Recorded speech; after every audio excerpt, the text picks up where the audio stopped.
انا قابلت واحد سواق تاكسي، المفروض يعني كنت متفق معاه على ميعاد، فهو اتاخر عن الميعاد شويه، فهو طبعا عارف ان المواعيد بالنسبه للناس الانجليزي يعني وكده لازم تبقى مظبوطه يعني.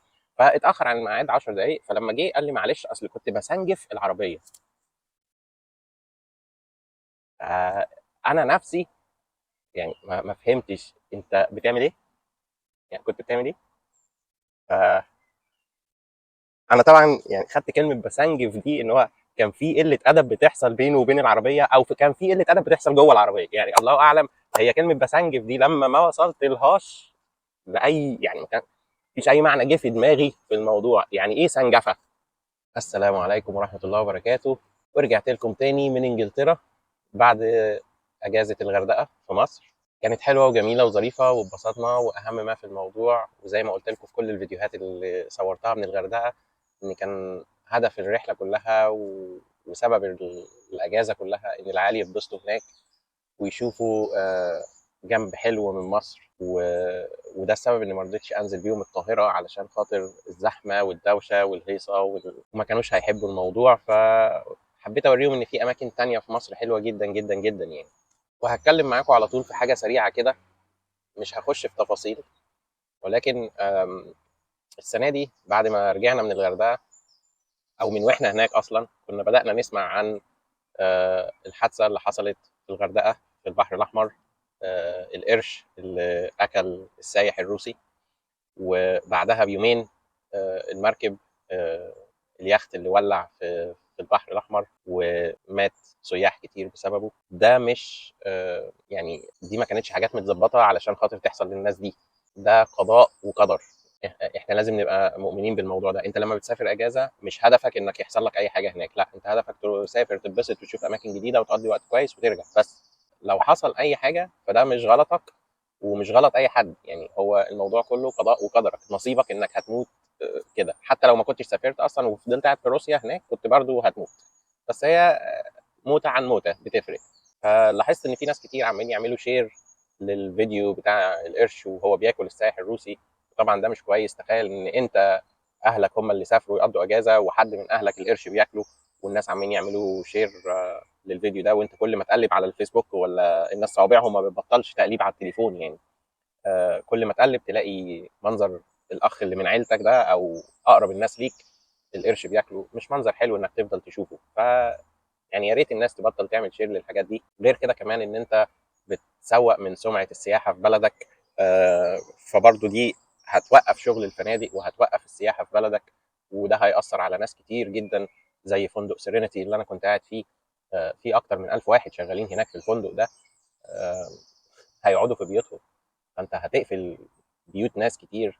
انا ما يهمنيش الفندق يقفل ولا ما يقفلش، انا يهمني الناس دول. ما هو لو الفندق قفل الناس دي هتقعد، لو الفندق ما عندوش الناس اللي جايه تقضي اجازات زي ما حصل ايام الكورونا كده، الناس دي هتقعد في بيوتها.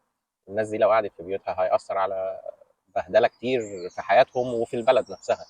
نفس الكلام برضو بالنسبه للناس اللي حصل عطل كهرباء في اليخت اللي كانوا فيه واليخت ولع. الكلام ده كله برضو ما هي دي ممكن تحصل في اي دوله في العالم، مش شرط في مصر بس ولا في الغردقه، ولا ممكن تحصل في اي حته. وسمعنا حوارات كتير عن المواضيع دي في دول كتير وفي حتت كتير.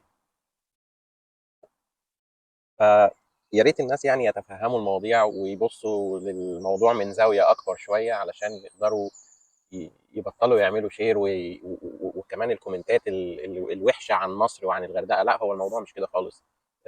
الغردقه حلوه جدا وجميله جدا، وانا كنت واحد من المحظوظين اللي قضيت مع مراتي وعيالي وقت جميل جدا جدا جدا في الغردقه، فيا ريت خليها زي ما هي كده.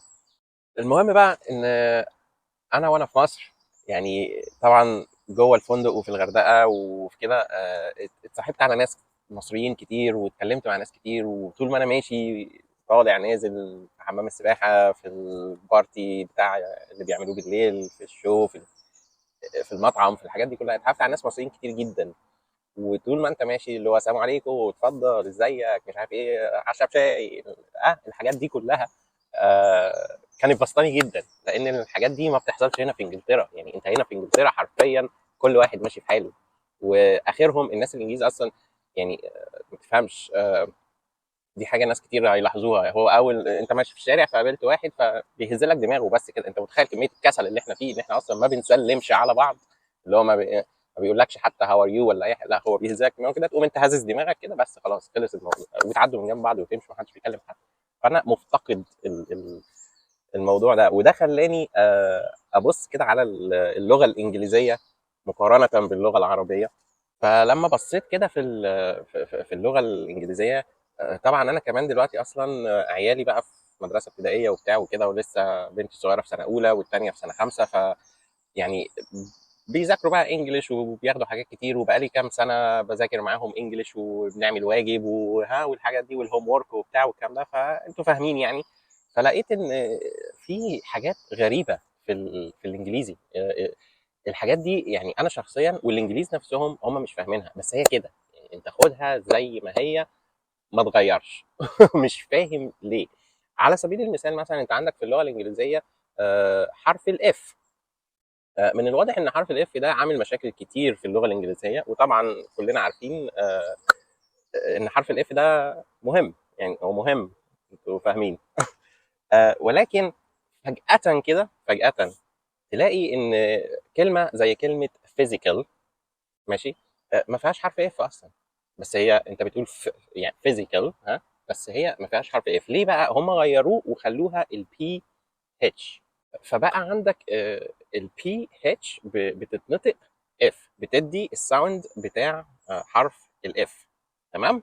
طيب تيجي بقى في كلمه تانية زي كلمه لاف، ما بقتش بي اتش، لا ده بقت جي اتش، برضه الجي اتش بيدوا لك الصوت بتاع حرف الاف، مع ان احنا اصلا عندنا حرف اف فاكرينه، يعني هو اصلا موجود، بس لا، احنا جينا في كلمه فيزيكال وخليناها بي اتش، وجينا في كلمه لاف وخليناها جي اتش.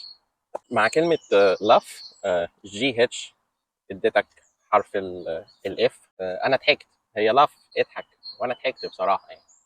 وبعدين تيجي بقى على كلمه تانية زي كلمه ثرو، دي يعني انا مش عارف، بقى فيها جي وهيتش بس ما لهمش اي 30 لازمه، يعني خلاص يعني هم حطوهم كده ايه زي ما تقول ايه، حرفين زياده مش عارفين يودوهم فين، قال لك حطهم في الكلمه دي. يعني كلمه ثرو فيها جي وهيتش بس مش عاملين اي صوت في اي حاجه بقى، مع ان احنا برضو عندنا حرف الاف، يعني هو حرف الاف موجود.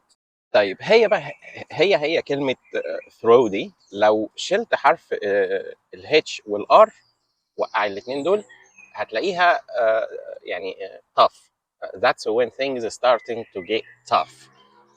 برضو يعني هي نفس الكلمه واخرها الجي والهيتش ما كانوش بيتنطقوا واحنا بنقول throw، بس دلوقتي لما شلنا الهيتش والار دول بقوا بيتنطقوا ورجعوا يدوا لك الصوت بتاع حرف الاف، فبقت tough.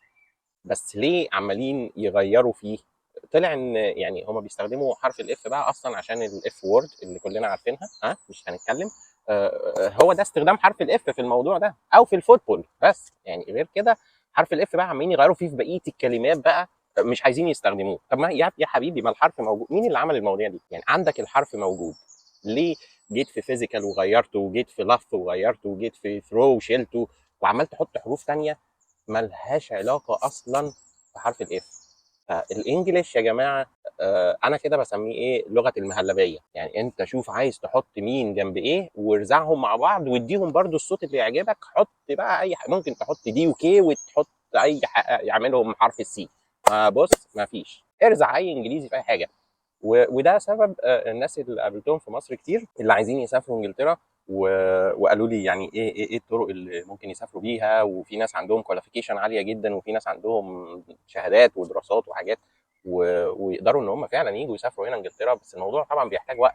ولكن اهم ما في الموضوع ان هم مع الشهادات والحاجات اللي معاهم دي بس ما عندهمش اللغه الانجليزيه. فده كان رد عليهم ان يا جماعه من ضمن كل الحاجات اللي عندك دي لازم يبقى عندك انجليزي، لانك مسافر دوله اللغه الاساسيه بتاعتها هي الانجليش. ارزع بقى اي انجليزي في اي حاجه زي ما انت عايز، حط اي حروف جنب اي كلام وارزع اي حاجه هتلاقي الدنيا ماشيه عادي. يعني بص هو زي العربي كده، العربي الجديد بتاعنا اللي في مصر، اي كلام بيمشي في اي حاجه. انا قابلت واحد سواق تاكسي، المفروض يعني كنت متفق معاه على ميعاد، فهو اتاخر عن الميعاد شويه، فهو طبعا عارف ان المواعيد بالنسبه للناس الانجليزي يعني وكده لازم تبقى مظبوطه يعني، فاتاخر عن الميعاد 10 دقائق. فلما جه قال لي معلش اصل كنت بسنجف العربيه. انا نفسي يعني ما فهمتش انت بتعمل ايه، يعني كنت بتعمل ايه. انا طبعا يعني خدت كلمه بسنجف دي ان هو كان في قله ادب بتحصل بينه وبين العربيه، او كان في قله ادب بتحصل جوه العربيه، يعني الله اعلم. هي كلمه بسنجف دي لما ما وصلت لهاش لاي، يعني ما كان فيش اي معنى جه في دماغي في الموضوع. يعني ايه سنجفه؟ حد يفهمني. فاحنا طلع عندنا كلمات جديده برضو في العربي، فبلاش نركز مع الانجليش قوي. يعني هو الانجليش برضو كده، خد اي كلام وحطه في اي حاجه، طلع كلمه بسنجف دي ممكن تطلع كلمه انجليزي، الله اعلم، ما حدش عارف. احنا دلوقتي في جميع دول العالم، عربي، انجليزي، الماني، ايطالي، اسباني، هولندي، هندي، تايواني، ياباني، صيني، بنتكلم اي حاجه. حط اي كلمه في اي حته بتطلع، وسنجف بقى انت براحتك. شوف انت عايز تعمل ايه، وهشوفكم الفيديو الجاي. كده انا رجعت لكم انجلترا، ان شاء الله نكمل مع بعض من انجلترا. سلام.